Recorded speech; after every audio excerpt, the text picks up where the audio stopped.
சோலான்னு சொல்லிட்டு ஒரு ஃபிலிம் மலையாளம்ல சனல்குமார் சசிதரன் பண்ண அந்த படம். ஸோ அது வந்து நாங்கள் தமிழில் ரிலீஸ் பண்ணலாம். ஸோ இந்த மாதிரி ஹிந்தி ஃபில்மை ஃபார் எக்ஸாம்பிள் மலையாளம் ஃபில்ம்னா அது ஒரு தமிழ் டப் பண்ணி ரிலீஸ் பண்ணலான்ற மாதிரி தான் பிளான். ஸோ அந்த படம் பார்த்துட்டு எல்லாமே பண்ணும்போது தான் அந்த படத்தில் தான் நான் ஃபர்ஸ்ட் ஜோஜோவை பார்க்குறேன். அவளோட பெர்ஃபார்மன்ஸை பார்க்குறேன். அப்புறம் அந்த படம் ஷோ முடிஞ்ச உடனே ஆனால் ஜோஜோ வந்து எப்படின்னா பர்சனல் லெவலில் பார்த்தீங்கன்னா டோட்டலாக contrast to what is performing.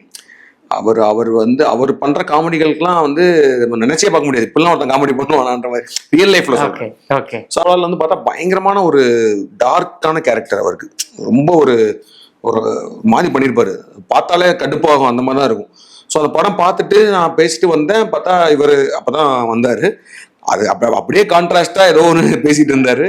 அதுல இருந்து எனக்கு நல்ல ஒரு ஃப்ரெண்ட்லியா பேசினாரு. அப்புறம் வந்து பெர்ஃபார்மன்ஸாவும் அதுக்கப்புறம் நிறைய படங்கள் அப்பதான் வந்து அவர் எனக்கு அந்த ஜோசப் தானே அவரோட இது பாருங்க இது இந்த படம் வந்து மலையாளம் நல்லா போச்சு இந்த மாதிரி சொல்லிட்டு எனக்கு சொன்னாரு. அப்புறம் நான் ஜோசப் பார்த்தேன். எனக்கு சூப்பரா பண்ணியிருக்காருன்ற மாதிரி தோணுச்சு. அதுக்கப்புறமேட்டு ரெகுலரா அவர் படங்கள்லாம் பார்த்துட்டே இருந்தேன். ஜெகமேந்திரன் வந்தப்போ எனக்கு அந்த மாதிரி கேரக்டர் அவர் பண்ணலான்னு சொன்னோன்னா he was also excited. So அதுக்கப்புறமேட்டு ஜெகமேந்திரன் அப்புறம் கூட will be like frequently interest. அடிக்கடி பேசுவார். அவர் பண்ற படங்கள்லாம் இரட்டாலாம் சூப்பராக பண்ணியிருந்தாரு அவர். ஸோ அதெல்லாம் பார்த்துட்டு நான் அவர்கிட்ட பேசுவேன். ஸோ அந்த ஒரு ஃப்ரீக்வெண்ட் டச் இருந்துகிட்டே இருக்கும். ஸோ இங்கே சூர்யா சார் படம்னு சொல்லி நான் கேட்ட உடனே ஹி வாஸ் வெரி எக்ஸைட்டட். ஏன்னா அவர் பயங்கரமான சூர்யா சார் ஃபேன் வேறு அப்படின்னு சொல்லிட்டு வீணடா came and then he did things.